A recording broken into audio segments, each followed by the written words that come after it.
क्या वाकई हमारी दुनिया बदल रही है? आखिर क्यों हमारी इम्यूनिटी इतनी ज़्यादा घट रही है और हम बीमारियों की चपेट में आ रहे हैं?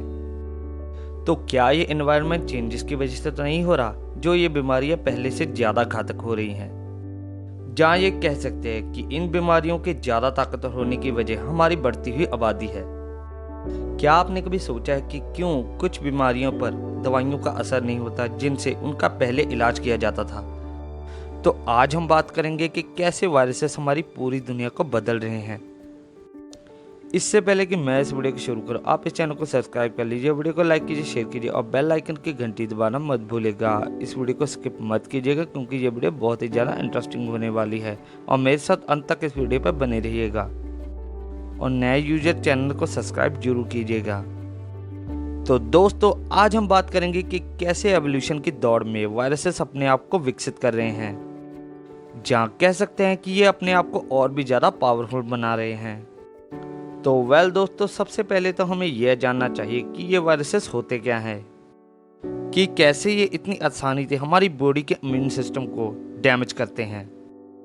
तो मैं आपको बता दूं कि ये वायरसेस बहुत ही ज़्यादा छोटे होते हैं। इन्हें हम सब माइक्रोस्कोप इन्फेक्ट एजेंट भी कह सकते हैं।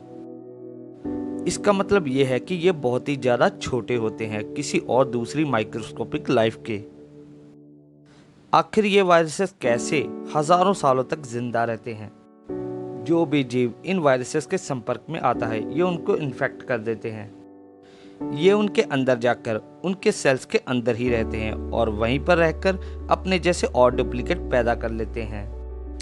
इनकी गिनती बढ़ती ही रहती है, जिस कारण कुछ समय के बाद इनकी गिनती जब इतनी हो जाती है तब ये दूसरे सेल्स पर अटैक करना शुरू कर देते हैं। सेल्स पर अटैक करने के बाद ये हमारे इम्यून सिस्टम पर अटैक करना शुरू कर देते हैं, जिस कारण धीरे धीरे हमारी इम्यूनिटी खत्म होने लगती है। अगर कहा जाए वैसे आमतौर पर ये हर तरह की लाइफ फॉर्म में पाए जाते हैं। इनमें एनिमल्स से लेकर प्लांट तक सभी शामिल हैं। लेकिन सोचने की बात यह है कि आखिर प्लांट्स में ये कैसे इसको प्रभावित करते हैं।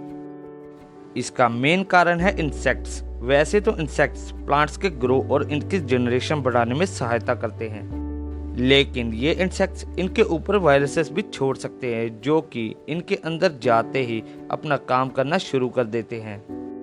ये प्लांट्स की ग्रो करने की समर्था को कम कर देते हैं और हमें इसमें अलग अलग तरह के साइंस देखने को मिलते हैं। लेकिन अगर बात करें तो अगर कोई खतरनाक वायरस किसी लिविंग ऑर्गेनिज्म में चला जाता है तो जब यह सेल्स में चला जाता है तब ये उस पर अपना कब्जा करना शुरू कर देता है। ये उसको फोर्स करता है अपने जैसे और वायरसेस बनाने के लिए। ये एक किस्म की कॉपीज ही होती है उस वायरस की जो उस सेल द्वारा तैयार की जाती है। अगर कोई वायरस किसी सेल को इन्फेक्ट नहीं करता है, अगर वो अपनी इंडिपेंडेंट फॉर्म में रहता है तो उसे वायरन कहा जाता है। तो क्या इन वायरसेस पर एंटीबायोटिक्स भी काम करती हैं? तो मैं आपको बता दूं कि कभी भी इन्हें खत्म नहीं किया जा सकता। यह बस कुछ समय के लिए ही इन्हें रोक सकती हैं। तो क्या कारण है कि ये एंटीबायोटिक्स इन पर वर्क नहीं करती? तो मैं आपको बता दूं, जो वायरसेस होते हैं वो बैक्टीरिया से थोड़े डिफरेंट होते हैं। इनका स्ट्रक्चर और सर्वाइव करने का वे भी अलग होता है। वायरसेस के पास किसी भी तरह की सेल वॉल नहीं होती जिस पर एंटीबायोटिक्स इन पर अटैक कर पाएं। ये प्रोटीन की कोट की गई एक प्रोटेक्टिव लेयर इनके ऊपर होती है। अगर ये आपकी बॉडी पर हमला करते हैं तो इनको रिप्रोड्यूस या अपनी कॉपीज बनाने के लिए सेल्स की जरूरत पड़ती है जो कभी भी खुद अपने आप ये नहीं बना सकते। अगर बात करें कोरोना वायरस की तो इसने आज हमारी पूरी दुनिया में हाहाकार मचा रखा है, जो चाइना से शुरू होकर पूरी दुनिया में फैल गया। क्या यह भी एक वायरस है? तो हाँ, मैं आपको बता दूं कि यह भी एक वायरस ही है। यह भी दूसरे वायरस की तरह हमारी बॉडी पर अटैक करता है, लेकिन आजकल हमें इसके और भी कई तरह के वर्जन देखने को मिल रहे हैं, जिसमें कोविड-19 भी एक है। और इसके साथ ही हमें इस बीमारी के कई और तरह के सिम्टम्स भी देखने को मिल रहे हैं। वैसे तो अगर बात की जाए वायरसेस की तो ये हमारी अर्थ पर हर जगह पाए जाते हैं। साइंटिस्ट के अनुसार वायरसेस बैक्टीरिया की गिनती 1 से 10 तक बढ़ा देते हैं। क्योंकि वायरसेस में कभी भी बैक्टीरिया जैसे गुण नहीं होते, इसीलिए इन्हें कभी भी एंटीबायोटिक्स के जरिए खत्म नहीं किया जा सकता। इन्हें केवल एंटीवायरल मेडिसिन्स और वैक्सीन के जरिए ही इनके प्रभावों को खत्म किया जा सकता है। इसमें एड्स, कोविड-19 और जैसे कई तरह के वायरसेस शामिल हैं। क्या आप ये जानते हैं कि दुनिया का सबसे ओल्डेस्ट वायरस कौन सा है? तो मैं आपको बता दूं कि स्मॉल पॉक्स, जिसे कि हम चेचक, और मिसलिस, जिसे हम खसरा के नाम से जानते हैं, यह वायरस कई हजारों सालों से जानवरों को संक्रमित करते आ रहा है, जिस कारण इसके संक्रमण के लक्षण हमें ह्यूमंस में भी देखने को मिलते हैं। इसका जो सबसे पहला प्रभाव है वो हमें यूरोप और अफ्रीका में कई हजारों साल पहले देखने को मिला। लेकिन अगर बात की जाए तो अभी भी कई तरह के खतरनाक वायरसेस और बीमारियां हैं जो कुदरत की गोद में सो रही है, जो कई हजारों और लाखों सालों से धरती के अंदर प्रिजर्व हो गई हैं, जो बाहर निकलकर तबाही मचाने को तैयार हैं।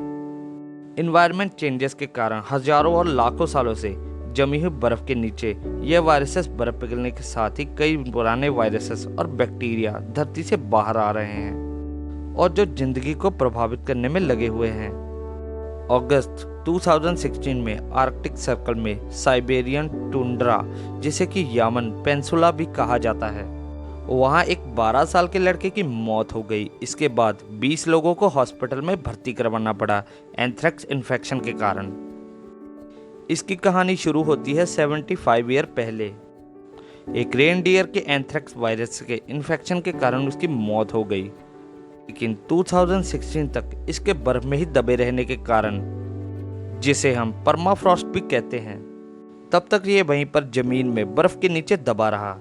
लेकिन 2016 में जब एनवायरनमेंट चेंजेस बहुत ही ज़्यादा बढ़ने लगा, तब गर्मी की वजह से बर्फ पिघलने के कारण ये वायरस बाहर आ गया, जिस कारण आसपास के इलाके के पानी और मिट्टी में ये फैल गया, जिस कारण 2000 से ज़्यादा रेनडियर इससे इन्फेक्ट हो गए और कुछ केसेस हमें ह्यूमंस के भी देखने को मिले।